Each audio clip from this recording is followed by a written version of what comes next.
What's up, super friends, and welcome to the review for Supergirl Season 4, Episode 12, otherwise entitled Menagerie. We've been gone for a couple of weeks, but it is now returned to our screens, and I'm here to review it for you guys, so let's settle in and relax and watch the review. Your powers give you the potential to be a great hero. We need to find whatever killed these people before we have a panic on our hands. You're the only one who's brave enough to stand up for humanity. I know it's my destiny to have these powers.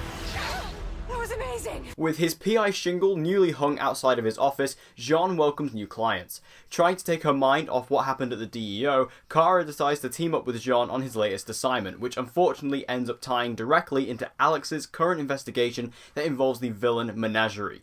Meanwhile, Lena shares some news with James, but his reaction isn't exactly what she expected. Nia invites Brainy to a Valentine's Day party.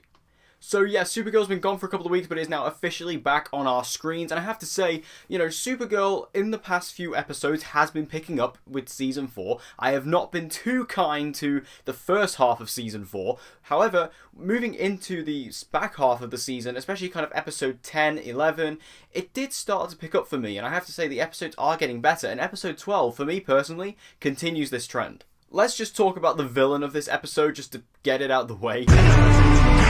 Menagerie is basically Venom. If you have seen the Venom movie or you just know Venom in the comics, there's literally a symbiotic relationship between a human and an alien. It's literally Venom. And it's very, very obvious. They even called the thing a symbiote in this episode. So, the references were very, very obvious. But this character, it does actually exist in the comics. There is actually a villain called Menagerie in the comics who is fairly similar. It is kind of a symbiotic relationship in the comics as well. But we do see this character, who again is played off very much like Venom. There's even a particular line where there's essentially a "We are Venom" line that's in the episode as well. This villain was fine. I actually thought the actress did a pretty good job handling it, especially because this was, like a one-episode villain, although maybe not. We'll talk about that later on in the review.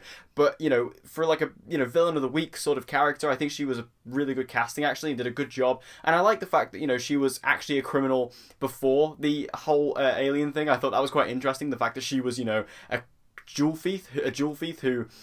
I can't say thief. Jewel thief who actually, after being infected by the symbiote, was able to use that, and basically the alien inside of her, the Venom, wanted to take all the hearts from the people they were killing, and then the actual human side of it was taking all their jewels. So I actually thought that was a nice little relationship, a nice little dynamic, and again, just added a little bit more diversity to it, which I enjoyed. And yeah, we do have Kara and Jean going out on this investigation, which does get linked into what Alex is currently dealing with this Menagerie character.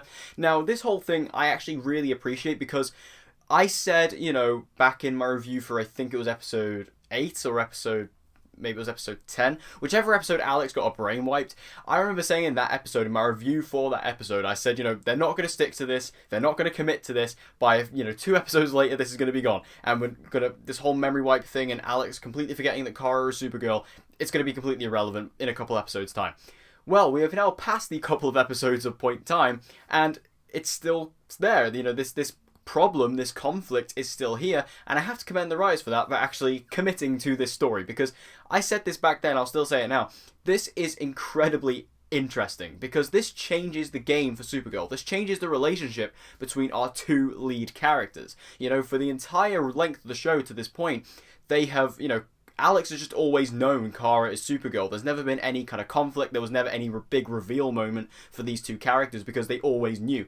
I mean, there was kind of like a reveal that she was Supergirl moment, but not necessarily that she was an alien, because obviously she always knew that. So the whole idea to completely erase that from her mind is actually really, again, interesting and fun, and I was surprised that this storyline's still going. And this episode does present some really cool conflict, because you have multiple times where Alex is literally just saying to Kara, get out of this situation, I need to protect you, I would never forgive myself if anything happened to you, so you need to get out of this situation before you get hurt. And obviously Kara isn't going to get hurt because she's Supergirl. So with that, it presents a really interesting conflict, and I really like that, because you've got to see how this storyline is actually going to affect their relationship, because obviously Alex just wants to protect her protect her little sister, but Kara has a lot more, there's more to her than meets the eye in Alex's case. So, I think this is really cool just to see this and to keep this going. And again, I'm just happy that this storyline is going to continue. I hope it continues all the way to the end of the season. Now, we did get some more drama between James and Lena in this episode. James and Lena break up in this episode, so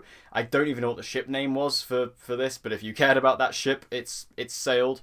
It's one of those things with James and Lena where I kind of just looked at it. I never bought their relationship. I never got invested in it because it just felt so forced. Like, it felt so, to be honest, what it was is they needed James to do something. They needed to give James a bit of story, and this was the closest they could get, was put him in a relationship with Lena.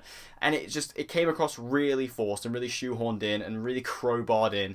And so, in this episode when they break up, I'm not necessarily sad about it because, again, I never cared about it. I was never invested in it. I never bought the fact that they loved each other. It was just, because again, it felt so random. Like, there was no seed placement. There was nothing. It's just, in season 3, it just kind of happened, and that was it. So I'm not really bothered about all this. What's more interesting about this is the reason why they broke up, is that Lena has gotten a call from the government, who is trying to use her work and her experiments with the Hyronel to enhance human abilities, so to make people super. I still can't help but feel like this does tie into the Red Daughter storyline. We saw in the last episode the Soviets called up the US asking for help with the Red Daughter, Red Kara. So I feel like, that is what's going to happen here. Basically, Red Kara is going to need more help with her abilities and more help to actually grow as a hero or villain. And they're going to use Lena's research with the Hyronel to complete that. So I feel like that is what is going on here, and we're going to see Lena take, I guess, a bit more of a villainous turn. Could she be the big bad for season 5?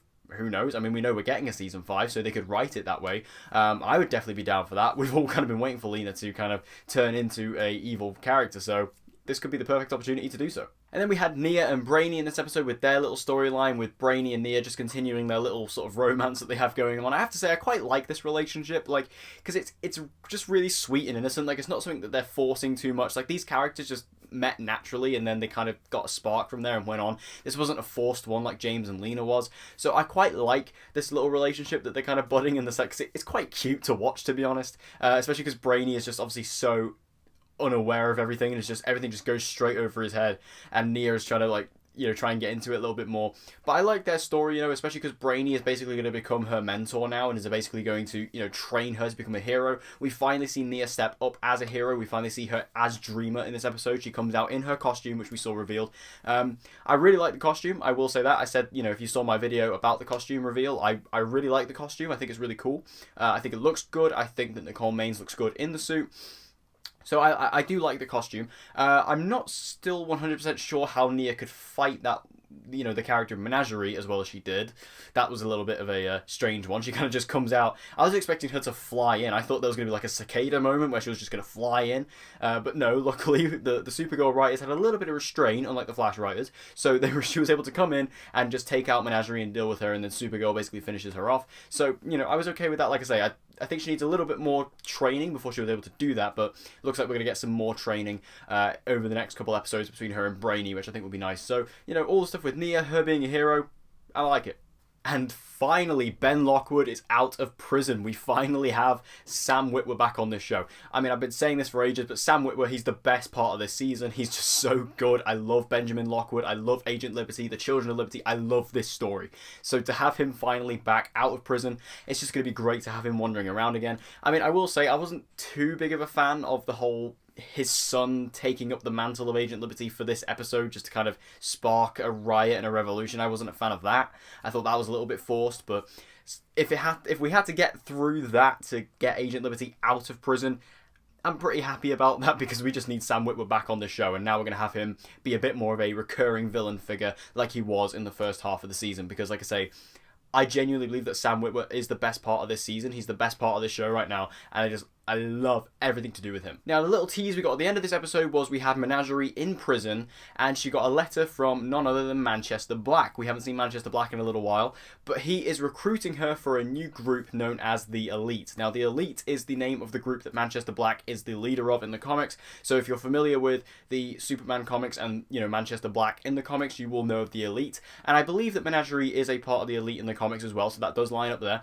So he has sent a letter to her. So it seems like Manchester Black is going to be forming a villain team, or like a little, you know, just like a little group of villains known as the Elite, who are going to be taking on Supergirl. So that's going to be cool. I'm excited to see that. I do really like Manchester Black this season. He's another one of the big standouts for me. I think he's really good. I like David Ajala in the role. So I'm excited to see him take up the mantle and just, you know, step up a little bit, create his own little group of villains. And like I say, I actually quite liked Menagerie in this episode. Like, as far as villain of the week goes, she was quite good. So I'm happy with her joining Manchester Black and, you know, creating this little group. I'm happy about that. So yeah, I think this is a cool little idea. I'm excited to see where they go with it. I am getting a little bit worried about how many villains we're going to have in the back half, because if we've got Agent Liberty and the Children of Liberty, and then we've got Manchester Black and the Elite, and then we've got Red Daughter Kara, that's quite a lot to deal with. To be honest, I can imagine that maybe Manchester Black and the Elite will turn good by the end of the season. I can kind of see that, given that Manchester Black started in a good place, so story can kind of come full circle. Agent Liberty, I'm not too sure, but we'll have to wait and see with that one. Obviously, Red Kara is basically just going to be a villain, so yeah, there might be a bit of a villain problem towards the back half of the season. It's looking a little bit packed, but I'm not going to judge it. We'll have to wait and see until we can actually see it on our screens. Overall, though, I liked this episode of Supergirl. I really did. I thought this was actually a really good episode. I was surprised by how much I enjoyed this episode. Like I say, I really feel like the back half, really since episode 8, this show and this season has really picked up. Because like I say, I think it was awful, the first few episodes. I thought it was really... I thought this is dreadful. But as it's gotten on, like when you get to episode 8, and then obviously 9 was the crossover, and then 10, 11, and now 12, it's really picked up in quality. So I really, really like that, and I'm actually excited to see where they're going to go with this, and, you know, obviously see how they're going to set up things for Season 5. We know we're going to get a Season 5, so, you know, let's see where they go with this. I'm actually getting a bit more excited for Supergirl going forward, and I didn't think I would say that. So thank you guys for tuning into this episode of DC Central. If you enjoyed this setup, like this face cam, you know, setup, make sure you let me know. I apologize for the lighting. I know it's a bit dodgy. I kind of try to do it the best I can with the setup in the background and stuff like that, but I have a big light here so you can see that. It doesn't work very well. So on top of that, I do apologize. I'm going to try and work around it a little bit as I experiment more with these kind of videos. But if you like this new format, make sure you let me know in the comments. Do you like the face cam? Do you like the background and all that? Do you like this style? If so, I'll keep doing it. If you prefer the old style, I'll go back to that. Just make sure you let me know whatever you think about this in the comment section down below. And if you want to see more DC content, make sure you subscribe and hit the notification bell so you don't miss an upload. And I hope to see you guys again next time.